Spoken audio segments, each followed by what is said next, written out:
Deadly Beirut blasts were caused by 2,750 tons of ammonium nitrate, says Lebanese President Aoun. Here's a summary of the article.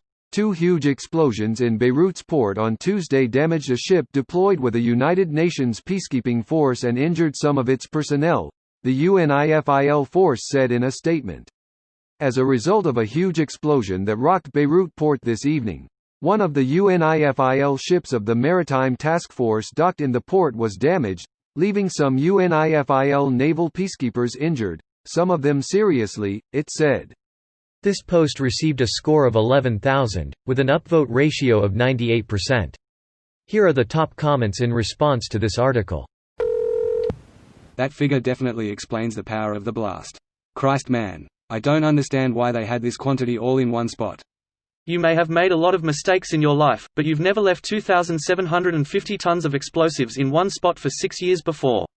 That's probably a fuck-up bigger than toppling the NOAA satellite.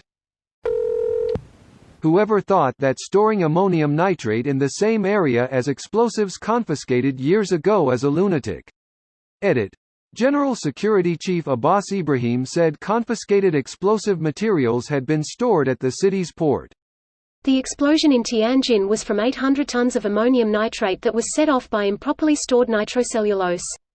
This latest one takes the cake for the sheer amount and the location, though. I love the ones where they try to use explosives to dislodge ammonium nitrate and it creates a bigger explosion.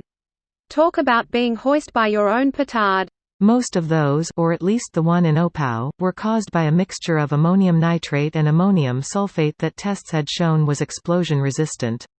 Problem was that it was possible to get a pocket of pure nitrate that would detonate and set the rest off. Edit. This is a fantastic article about what happened and how what they thought for years was safe most definitely wasn't. Well, that'll do it. Who the fuck keeps that much ammonium nitrate in one area? Lebanon. Not anymore. I remember reading a book in university about catastrophic engineering failures that really drove the point home on how many safety regulations were developed as well as safety codes due to tragedy. It definitely changed my perspective when considering issues. ETA, this was the book, To Engineer is Human, The Role of Failure in Successful Design by Henry Petrosky. Written in blood. So, isn't that essentially what people create makeshift bombs out of? Seems similar to the Halifax explosion. Terrifying stuff. Ammonium nitrate has often been a component of industrial explosives. As it's used for making some sorts of fertilizer, it's not especially rare to obtain in sizable quantities. Wait, am I getting this right? They had a warehouse storing thousands of tons of explosives, next to fireworks warehouse.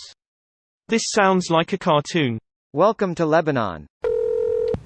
Every post-disaster investigation report ever, the cause of the tragedy was storing a giant quantity of literally anything improperly. Hurricanes are caused by storing too much water in one place. Or rather, by storing too much heat energy in a large body of water. This video was automatically created by Reddit to speech. The article and comments in this video were selected from Reddit according to their upvotes, and any paraphrasing was performed by smmry.com, without any human intervention.